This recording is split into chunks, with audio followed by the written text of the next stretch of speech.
nation that you call yours, people can do what has been done to our children in West Cameroon. I call it West Cameroon because you will never take it out of our mouths again, because that is a territory in which we believe in freedom. To go out on the street and demonstrate is a basic right for us. And that is why we are saying that there are two Cameroons that came together. If you are telling us, like a state minister stood here last year and told us that what happened in Cameroon is like dropping a few cubes of sugar into a basin of water. Who is the sugar and who is the water? I'm asking the government bench of Cameroon. Who is? That you rape our children. My brother's daughter has been raped in Buea. I swear to you, the government of this country, does the president of this country know that the governors and the DOs and all the administrators you have sent to West Cameroon are out there behaving exactly like an army of occupation? Our people have nowhere to go. We have made all the efforts. Our ancestors and our forefathers trusted you to go into a gentleman's agreement that two people who considered themselves brothers could go to live together. If this is what you show us after 55 years, then those who are saying that we should break Cameroon are right. They are correct. The people of West Cameroon cannot be your slaves. The people of West Cameroon are not, you did not conquer them in war. If this is what you are saying that we should live in, I say simply, no, it will not work. How do you have an army that's supposed to protect children, step out there, beat them, and rape some? It is not heard of in any country. This is the 21st century, and anybody who does that and cannot be willing for his government to pay the price, we will exact it on you. Because you are making us believe that we went to the wrong place. What is there to say? I want the world to know and to have it on record that we have made efforts. I have sat with ministers and listened to them talk. The first one was the then Minister of Justice, Amadou Ali, 10 years ago. And I took my time, drove from Kombo to Yaoundé to tell him something is brewing out there.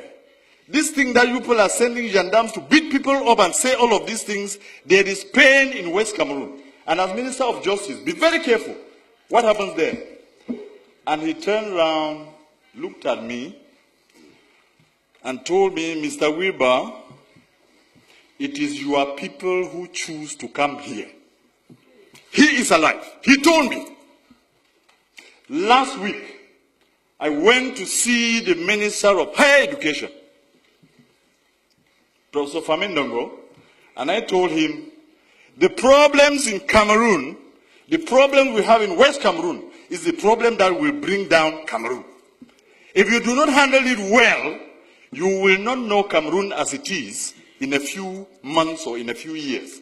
When people have had pent-up anger and pain, humiliation, for over 50 years, when it bursts out, you will never be able to control it. And I told him. And simply what he asked me was, qu'est-ce que vous allez faire? Because you have your army of occupation out in West Cameroon, you believe that when the people will rise, even if you took the whole of the French army and added to yours, you will never bring them down. And we have no need for that. We don't have any need for that in the 21st century. I was one of the believers in a unified Cameroon. And I want to tell this house that what has happened to those children in Buea University and in Bamenda has convinced me that the people who say Cameroon should go in two parts are correct. And there are more and more of us out there who now believe that it is the ultimate end. I listened the other night, an offer of 1,000 jobs, an offer of 2 billion francs for lay schools, and I laughed at myself. Are my people slaves? So you now take them to be your dogs. that you can beat and wound and maim, break their bones, then throw a piece of meat for them to fight over. It has to end. If we, the people of West Cameroon, have to continue doing what we are doing, it is because we believe that the more is always the merrier. When you have more people, you have more chances of surviving in life.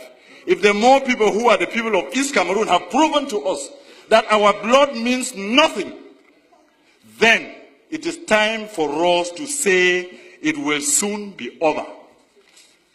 I want to give you a quote here in this house that I borrowed from the American liberators. When injustice becomes law, resistance becomes a duty. The people of West Cameroon have a duty to resist your oppression. I call it oppression because of what I've seen in the field. Let me quote you another two instances. 3 weeks ago, there was an incident in Bangolan, which is a neighboring village to Jakiri, where I come from. And I don't know what it was about, and a gendarme officer was killed. And the forces of law and order, under the instructions of the SDO of Ngokitunya, move into Jakiri, a neighboring village, and take away 100 men. Just beat them up, break their bones, and then just leave them there. And I went to that place where he took these people, and I told him, Mr. SDO, you are going to release my people. He sent soldiers to me, and one of them told me, I said, I am the representative of these people because I'm a parliamentarian. And the guy, young man, turned around and asked me, "Et puis quoi? On n'est pas ici à Yaoundé." And he drew a line on the ground to tell me, if you cross here, you will see the consequences. Unfortunately for him, I happen to be a descendant of the warriors, so nobody draws a line before me. And I crossed, and I told him, shoot me. I told the SDO, release my people. In 12 hours, he released them. But some are still lying in the hospital. They beat and kicked a woman, and she miscarried, a pregnant woman. And nobody can question this. That is the reason in this master plan to finish our culture and our people. You have chosen that every single administrator or every commander of the army is from East Cameroon. That is why they sit there and they can kill the people without remorse. This has to end. Mr. President, Mr. Speaker, I want to repeat this quote. When injustice becomes law, resistance becomes a duty. We, the people of West Cameroon, will resist you, and if you want to take that territory by force, you will kill to the last man before you take it. And you can start from me today. You can start from me. It has to end. Somebody has to know that this is not how you treat a people. 50 years is too long. 50 years is a very, very long time. And we come here and sit just talking about the budget. You normalize murder. You normalize rape. Mr. Speaker, I am sorry to tell you that this is part of the resistance. You will hear me to the end. When injustice becomes law, resistance becomes a duty. It is my duty to defend my people. You will not stop me because of lack of time. Or if you want to, you can call your brutal gendarmes to come and kill me here. I will not. I will not. I want you to hear this, Mr. Speaker, that my people are suffering, and that the cube of sugar that was defined in this house, are you just angry, Mr. Speaker, that the person you considered your slave, a slave has risen in the master's house and is asking a question? I have. Mr. Speaker, I'm telling you, this is part of my resistance, and you will hear me to the end. Bring the brutal soldiers who raped our daughters to take me out of here. I will say it to my end. I will say it to the end. There is nothing you can do to me. I'm wondering whether His Excellency the President of the Republic knows that the governors and the DOs are behaving exactly when they are posted to West Cameroon as colonial masters. When they abuse people and insult them and do all they have done, we have to resist and we have to tell you our people will not be brought down because we came into this union as equal partners. Yes, sir. And I am done. And I am done. And we will resist.